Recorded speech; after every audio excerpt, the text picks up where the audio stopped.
One कैसे हैं आप सभी स्टूडेंट। तो आज के इस वीडियो में मैं आप सभी बच्चों को बीबीएम यूनिवर्सिटी में सेमेस्टर 1 आप सभी बच्चों का associate core paper political science, इस पेपर में जो भी सवाल आपको एग्जामिनेशन पूछे जाएंगे वो सारे सवाल बताऊंगा।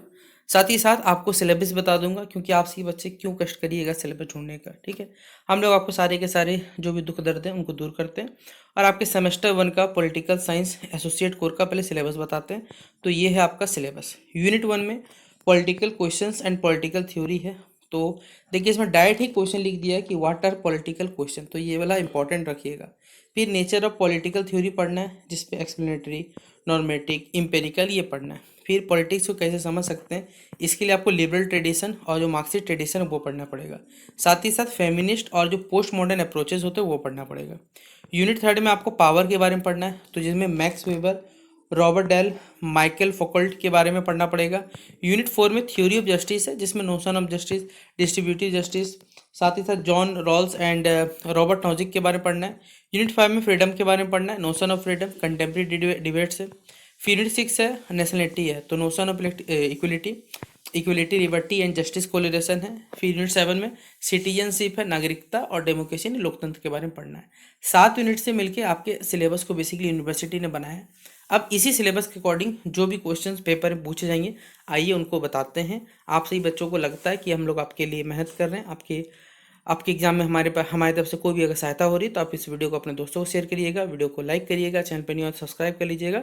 तो आपके associate core paper political science के 20 most important question exam oriented है। ठीक है, यूनिट 1 जो आपका सिलेबस है, जिसमें पॉलिटिकल क्वेश्चन, पॉलिटिकल थ्योरी है, तो सबसे पहला ही सवाल हमने जैसा आपको पहले ही बोल दिया था, पॉलिटिकल क्वेश्चन यानी राजनीतिक प्रश्न क्या होते हैं, उदाहरण सहित स्पष्ट करें। ये सवाल जो है ये 15 नंबर के लिए इंपॉर्टेंट है, याद रख लीजिएगा। ठीक है, राजनीतिक सिद्धांत की प्रकृति की व्याख्या करें, ये बहुत इंपॉर्टेंट सवाल। ठीक है, नेचर ऑफ जो हमारे पास पॉलिटिकल थ्योरी है इसका बताना है, ये क्वेश्चन 15 मार्क्स के लिए इंपॉर्टेंट है। देखिए, उसके बाद एक्सप्लेनेटरी, नॉर्मेटिव और जो इंपेरिकल पॉलिटिकल थ्योरी होता है इसके बीच में अंतर बताना, ये सिलेबस का ही टॉपिक है, तो ये सिलेबस में आ सकता है, मतलब क्वेश्चन पेपर में आपको बन के आ सकता है। यूनिट 2 में आपको पॉलिटिक्स समझना है, तो इसके लिए आपको लिबरल ट्रेडिशन समझना पड़ेगा। यहाँ पर थोड़ा सा टाइपिंग एरर होगी, माफ़ करिएगा। यहाँ विशेषताएं होगा, विशेष 5 ताएँ लिख चुके हैं। ठीक है, तो थोड़ा सही कर लीजिए, 15 हटा दीजिएगा। लिबरल ट्रेडिशन की जो मुख्य विशेषताएं उनका वर्णन करें। मार्क्सिस्ट ट्रेडिशन जो होता है उसमें राज्य समाज की जो अवधारणा है वो समझाइए। फेमिनिस्ट अप्रोच क्या होता है, साथ ही साथ राज्य के अध्ययन में इसका क्या महत्व होता है ये बताइए। फिर है पोस्ट मॉडर्निज्म, राजनीति को समझने में कैसे मदद करता है ये हम बताना है। यूनिट 3 पावर है, तो यानी शक्ति की अवधारणा को स्पष्ट करें, ये वाला इंपॉर्टेंट है। मैक्स वेबर का सिद्धांत पूछा जाता है। ठीक है, तो मैक्स वेबर की पावर थ्योरी यानी शक्ति का जो बेसिकली थ्योरी हमारे पास है उसकी व्याख्या करें। रॉबर्ट डेल का पावर मॉडल क्या हो ये बताइए। माइकल फोगल्ट के पावर कॉन्सेप्ट का एक आलोचनात्मक विश्लेषण प्रस्तुत करना है, तो ये सवाल इंपॉर्टेंट है। यूनिट 4 जस्टिस है, जस्टिस या न्याय की अवधारणा पर चर्चा करें। फिर जॉन रोल्स की जो डिस्ट्रीब्यूटिव जस्टिस सिद्धांत है उनकी व्याख्या करें। रॉबर्ट नॉजिक के न्याय सिद्धांत को समझाइए। रॉल्स और नॉजिक के जो विचारों की तुलना करता है ये। ठीक है, अब इसके बाद देखिए कुछ क्वेश्चन जो हर साल आपको पूछे जाते हैं। ठीक है, लॉन्ग आंसर याद रखिएगा। यूनिट 5 में, ठीक है, फ्रीडम यानी स्वतंत्रता की अवधारणा क्या है। नेगेटिव और पॉजिटिव फ्रीडम में अंतर बताइए। फ्रीडम पर जो कंटेम्प्रेरी डिबेट्स होते हैं जैसे सिक्योरिटी वर्सेस लिबर्टी, इसको समझाने बोला गया। यूनिट 6 इक्वलिटी यानी समानता की अवधारणा को बताइए। फिर है इक्वलिटी, लिबर्टी और जो जस्टिस, इसके बीच संबंध स्थापित करें। और यूनिट 7 सिटीजनशिप एंड डेमोक्रेसी है, तो डेमोक्रेसी के जो प्रमुख सिद्धांत हैं उनकी व्याख्या करें। फिर कंटेम्प्रेरी डेमोक्रेसी, ठीक है, इसकी जो चुनौती है उस पर चर्चा करें। फिर 23वां क्वेश्चन है सिटीजनशिप एंड नागरिकता के जो विभिन्न सिद्धांत होते हैं उनको समझाने बोला गया है। तो टोटल 23 क्वेश्चन आपसे ही बच्चों के बनते हैं यूनिट 1 से लेकर यूनिट 7 में, आपसे ही बच्चों को पेपर जो पूछा सकता है। ये तो टोटल सिलेबस से बता दिया। अब देखिए कुछ क्वेश्चन जो मुझे लगते हैं मेरे हिसाब से आप सभी बच्चों को पढ़ने चाहिए, उन क्वेश्चंस के मैं आपको आंसर भी बता रहा हूँ। तो चलिए आइए उन क्वेश्चन शुरू करते हैं। पहला क्वेश्चन हमारे पास है राजनीतिक सिद्धांत यानी पॉलिटिकल थ्योरी, इसकी प्रकृति की व्याख्या करनी बोली है कि पॉलिटिकल थ्योरी का जो नेचर है उसके बारे में व्याख्या करिए। तो आइए जानते हैं सबसे पहले राजनीतिक सिद्धांत। जो हमारा राजनीतिक विज्ञान यानी पॉलिटिकल साइंस, इसका एक अत्यंत ही महत्वपूर्ण और बुनियादी भाग है, जिसके माध्यम से हम बेसिकली जो राजनीति के मूलभूत प्रश्न मतलब फंडामेंटल जो क्वेश्चंस हैं और उसका जो मूल्य है उसको समझने का प्रयास करते हैं। यह प्रक्रिया जो यह कहा जाए, यह केवल सिर्फ राजनीतिक संस्था, प्रक्रिया या घटनाओं को वर्णन नहीं करता, बल्कि उसके पीछे देखिए जो भी छुपे विचार होते हैं, मान्यताएं हैं और जो उसका उद्देश्य है उसका भी विश्लेषण करने का कार्य करता है। इस प्रकार राजनीति सिद्धांत से हम ये समझ सकते हैं, हमें मदद करता है कि राज्य क्या होता है, सत्ता कैसे कार्य करती है, न्याय, स्वतंत्रता और समानता जैसे मूल्यों का क्या महत्व है ये बताता है, तथा एक आदर्श समाज जो होना चाहिए वो कैसे होना चाहिए ये राजनीतिक सिद्धांत के थ्रू ही पता चलता है हमारे पास। ठीक है, तो इस राजनीतिक सिद्धांत समझने के लिए यह जानना आवश्यक है कि बहुआयामी मतलब मल्टी डायमेंशनल क्या बेसिकली यह मल्टी डायमेंशनल है, इसमें व्याख्यात्मक यानी एक्सप्लेनेटरी है, मानकात्मक नॉर्मेटिव है और अनुभवजन्य मतलब इंपेरिकल, तीनों ही चीज़ शामिल होते हैं। और ये सिलेबस में बोला हुआ आपको एक्सप्लेनेटरी, नॉर्मेटिव और इंपेरिकल। ठीक है, तो व्याख्यात्मक दृष्टि के अंतर्गत जो राजनीतिक सिद्धांत है यह स्पष्ट करता है कि जो राजनीतिक घटना है वो क्यों है और कैसे घटित होती है। उदाहरण के लिए सत्ता का जो वितरण होता है वो समाज में किस प्रकार होता है या लोकतंत्र किस प्रकार कार्य करता है। इस दृष्टिकोण का जो उद्देश्य है वो सब के सब तथ्य और जो घटनाएं उनको तार्किक बेसिकली व्याख्या करना होता है। ठीक है, दूसरी ओर मानकात्मक प्रकृति, ठीक है, यानी जो हमारे पास नॉर्मेटिव नेचर होता है वो राजनीतिक सिद्धांत का सबसे महत्वपूर्ण पक्ष है। इससे यह विचार व्यक्त होता है या किया जाता है कि क्या होना चाहिए हमारे पास। ठीक है, यह न्याय, समानता, स्वतंत्रता, अधिकार और कर्तव्य जैसे मूल्य पर आधारित होता है। उदाहरण के लिए यह प्रश्न है कि समाज में सभी का जो समान अवसर मिलना चाहिए या राज्य को गरीबों की सहायता करनी चाहिए, यह मानकात्मक प्रश्न है। मतलब आपसे ही बच्चों का ये डिपेंडेंट नॉर्मेटिव क्वेश्चन है। इस प्रकार राजनीतिक सिद्धांत जो है केवल यथार्थ कदर नहीं करता बल्कि हमारा समाज जो होना चाहिए, एक आदर्शवादी जो व्यवस्था होना चाहिए उसका भी कल्पना प्रस्तुत करने का कार्य करता है। इसके अतिरिक्त राजनीतिक सिद्धांत की जो अनुभवजन्य प्रकृति है, ठीक है, यानी एम्पिरिकल नेचर भी होता है जिसमें वास्तविक तथ्य होते हैं, आंकड़े होते हैं और अनुभव के आधार पर बेसिकली निष्कर्ष निकलता है, कंक्लूजन निकलता है। यह दृष्टिकोण बेसिकली कहा जाए तो वैज्ञानिक पद्धति का उपयोग करता है और राजनीतिक व्यवहार का अध्ययन करने का काम करता है। जैसे चुनाव में मतदाता का व्यवहार, सत्ता के प्रयोग के तरीके या विभिन्न नीतियों के प्रभाव का विश्लेषण करना। इस प्रकार अनुभव योजन्य अध्ययन है मतलब इंपेरिकल जो हमारे पास स्टडी है ये राजनीतिक सिद्धांत को वास्तविकता से जोड़ने का कार्य करता है। तो राजनीतिक सिद्धांत इसकी एक और महत्वपूर्ण विशेषता इसका है आलोचनात्मक स्वरूप, मतलब क्रिटिकल स्वरूप जो है यह केवल जो भी मौजूदा व्यवस्था है उसको स्वीकार नहीं करता बल्कि उनकी आलोचना भी करता है। ठीक है, हमें क्रिटिसाइज भी करने का काम करता है। यह पूछता है कि क्या वर्तमान व्यवस्था न्यायपूर्ण है, ठीक है, साथ ही साथ क्या ये सभी के हितों में ध्यान रख सकती है क्या, या अगर नहीं है तो इसमें कैसे सुधार कर सकते हैं ये भी बताया जाता है। तो इससे ये समाज में परिवर्तन और एक सुधार का मार्ग प्रशस्त करता है। तो इसके साथ ही राजनीतिक सिद्धांत का ऐतिहासिक स्वरूप भी होता है या विभिन्न कालों में जो भी विचार विकसित हुए और सिद्धांतों का अध्ययन करता है। प्राचीन काल से लेकर आधुनिक युग तक विभिन्न दार्शनिक और जो विचारकों ने अपने अपने समय के अनुसार राजनीतिक सिद्धांत को विकसित किया। इन विचारों का अध्ययन हमें यह समझ मदद करता है कि राजनीतिक जो सोच है वो समय समय के साथ बदलते रहती है।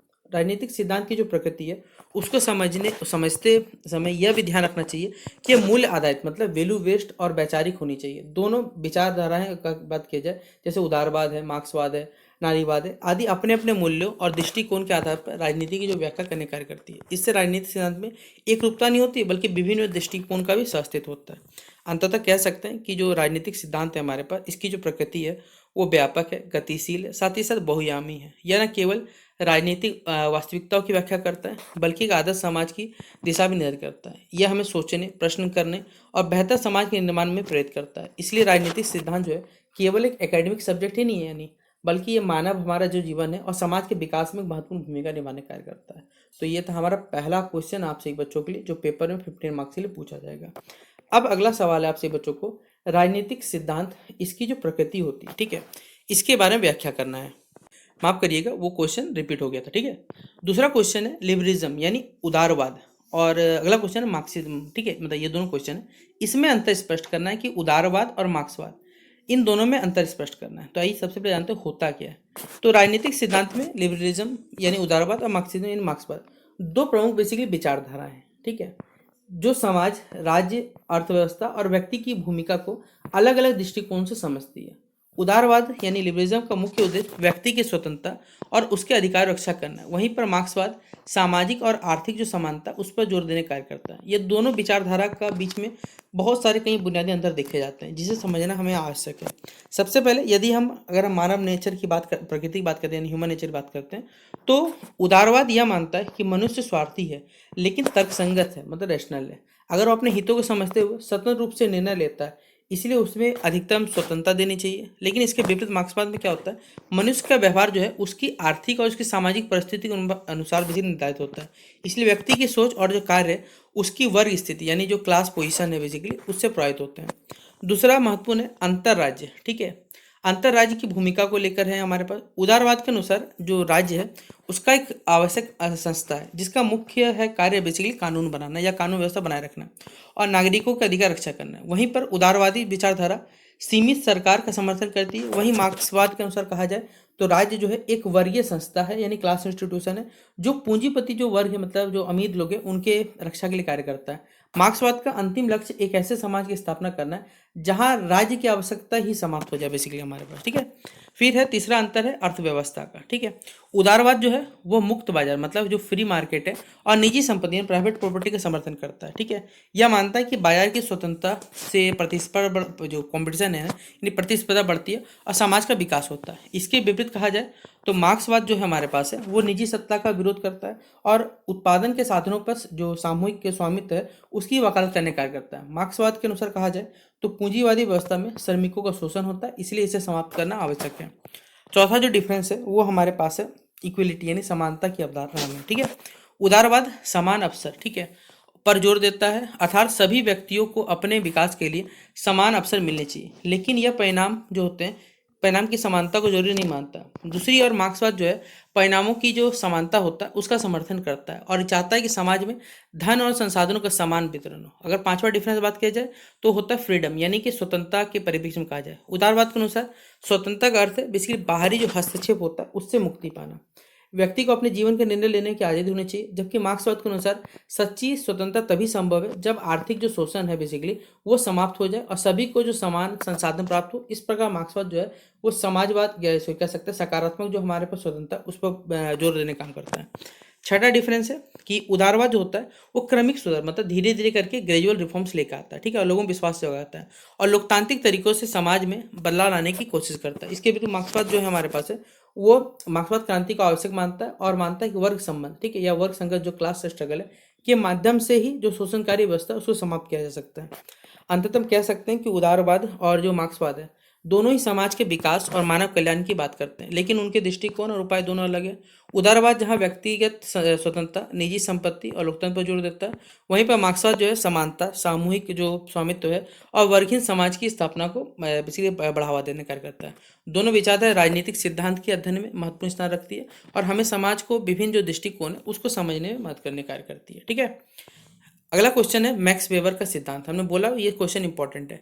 मैक्स वेबर के पावर जो सिद्धांत है, शक्ति सिद्धांत जिसे हम कहते हैं, इसकी व्याख्या करनी है, ठीक है। तो आइए चलिए बताते हैं सवाल को। राजनीतिक समाजशास्त्र में मैक्स वेबर का जो नाम है वो अत्यंत ही महत्वपूर्ण माना जाता है। उन्होंने शक्ति यानी पावर की अवधारणा को स्पष्ट और व्यक्तिगत रूप से प्रस्तुत किया। मैक्स वेबर के अनुसार कहा जाए तो शक्ति यानी पावर वो क्षमता है जिसके माध्यम से कोई व्यक्ति या समूह है वो दूसरों के विरुद्ध अपनी जो इच्छा है उसको लागू कर सकता है। इस परिभाषा में दो बातें विशेष रूप से बताई गई है। पहला अपनी इच्छा को लागू करना और दूसरा जो है वो विरोध के बावजूद ऐसा कर पाना। मैक्स वेबर शक्ति को केवल बल या दाब के रूप में नहीं देखते बल्कि इसे सामाजिक संबंधों के भीतर मौजूद एक व्यापक क्रिया मानते हैं। उनके अनुसार समाज के हर संबंध में शक्ति का तत्व है वो किसी न किसी रूप में उपस्थित रहता है, चाहे वो राजनीतिक हो, आर्थिक क्षेत्र हो या सामाजिक जीवन हो। हर जगह शक्ति का जो प्रभाव वो देखा जा सकता है। वेबर ने शक्ति और जो प्रभुत्व है यानी, ठीक है, इसकी अथॉरिटी यानी कहा जाए प्रभुत्व अथॉरिटी के बीच में भी अंतर स्पष्ट किया। शक्ति वह क्षमता है जिससे व्यक्ति अपनी इच्छा का लागू कर सकता है, जबकि प्रभुत्व जो हमारे पास है इसमें लोग स्वेच्छा से वो किसी आदेश का पालन करते हैं क्योंकि उसे वैध यानी लेजिटिमेट माना जाता है। और इस प्रकार हर व्यक्ति जो है शक्ति का रूप होता है, हर प्रभुत्व जो होता है शक्ति का रूप होता है, लेकिन हर शक्ति जो प्रभुत्व नहीं होती। जब व्यक्ति को वैधता मिल जाती है तो प्रभुत्व में क्या हो जाता है, बदल जाती है। वेबर ने जो प्रभुत्व है बेसिकली उसको तीन प्रकार में बांटने का काम किया, ठीक है। पहला है परंपरागत प्रभुत्व मतलब ट्रेडिशनल अथॉरिटी। इसमें सत्ता का आधार जो है परंपराएं, रीति रिवाज और लंबे समय से जो चली आ रही धार्मिक मान्यताएं या मान्यताएं वो होती है। लोग इसीलिए इसे आदेश मानते हैं क्योंकि हमेशा से ऐसा ही होता है। उदाहरण के लिए जैसे राजतंत्र मोनार्ची में परिवार के जो बुजुर्गों का अधिकार होता है ये बताया गया। दूसरा है करिश्माई प्रभुत्व मतलब यहाँ पर कैरिस्मेटिक जो अथॉरिटी है, इसमें सत्ता का जो आधार है वो किसी व्यक्ति का असाधारण व्यक्तित्व होना, आकर्षण होना या नेतृत्व जो क्षमता है उस आधार पर होता है, लेकिन इस कह सकते हैं उस व्यक्ति के गुणों से प्रभावित होकर उसका अनुसरण करते हैं। उदाहरण के रूप में किसी महान नेता या क्रांतिकारी का जो प्रभाव देखा जा सकता है जिसकी बात जो है लोग स्वेच्छा से मान लेते हैं। तीसरा है और सबसे आधुनिक रूप है वो है वैधानिक तर्कसंगत प्रभुत्व मतलब लीगल रेशनल अथॉरिटी। इसमें सत्ता का जो आधार है वो कानून और नियम होते हैं। लोग किसी व्यक्ति की नहीं बल्कि पद जो है यानी ऑफिस है और उसके अधिकारों को सम्मान करते हैं। आधुनिक लोकतांत्रिक समाज में और नौकरशाही यानी मतलब जो ब्यूरोक्रेसी होता है उसमें इसी प्रकार का प्रभुत्व जो है वो देखने को मिलता है। तो वेबर के अनुसार कहा जाए तो आधुनिक समाज में वैधानिक जो तर्क संगत है वो प्रभुत्व सबसे ज़्यादा महत्वपूर्ण है, क्योंकि यह तर्क है और इसमें नियमों पर आधारित होता है, ना कि परंपरा या जो व्यक्तिगत होने पर। इस कारण उन्होंने नौकरशाही को आधुनिक जो शासन है उसको सबसे ज़्यादा प्रभावशाली मानने काम किया। वेबर के अनुसार शक्ति सिद्धांत में एक और विशेषता है कि वो यथार्थवादी है, मतलब रियलिस्टिक है। उन्होंने स्वीकार किया कि समाज में असमानता और व्यक्ति का जो असंतुलन है वो स्वाभाविक है। हर समाज में कुछ लोग जो होते हैं वो बहुत शक्तिशाली होते हैं और कुछ कम, इसलिए शक्ति का अध्ययन जो है समाज को समझने के लिए आवश्यक है। अंततः हम कह सकते हैं कि मैक्स वेबर का जो शक्ति सिद्धांत है वो राजनीति और समाज को समझने में एक महत्वपूर्ण उपकरण प्रदान करता है। उन्होंने शक्ति को केवल बल या दमन के रूप में नहीं देखा, बल्कि एक वैध और संगठित प्रक्रिया के रूप में देखा। उनके द्वारा प्रस्तुत जो प्रभुत्व है उनके भी प्रकार आज भी आधुनिक जो हमारे राजनीतिक और प्रशासनिक जो विशेष व्यवस्था है उनको समझने में अत्यंत उपयोगी है। इस प्रकार वेबर का जो सिद्धांत है बेसिकली शक्ति का, उनके स्रोत और उसके प्रयास को बेसिकली कहा जाए, प्रयोग को समझने में, ये गहराई से समझने में हमारी सहायता करने कार्य करता है। तो ये था आपसी बच्चों का associate core paper political science का 3 इंपॉर्टेंट क्वेश्चन जो हमने आपसे बच्चों को आंसर बता दिया। ये सारा का सारा सवाल 15 मार्क्स के लिए इंपॉर्टेंट है। बाकी सारा का सारा इंपॉर्टेंट क्वेश्चन का वो तो हमने आपको वीडियो के स्टार्टिंग में बता दिया था। अब आपसे बच्चों को लगता है कि हमने आपकी सभी बच्चों की किसी प्रकार सहायता की, तो आप इस वीडियो को शेयर कर सकते हैं और चैनल को सब्सक्राइब कर सकते हैं, बेल आइकन पर क्लिक कर सकते हैं। ठीक है, तो चलिए मिलते हैं इस वीडियो पर। तब तक के लिए जय हिंद, जय भारत और बेस्ट विशेष आपसे बच्चों की एग्जामिनेशन के लिए।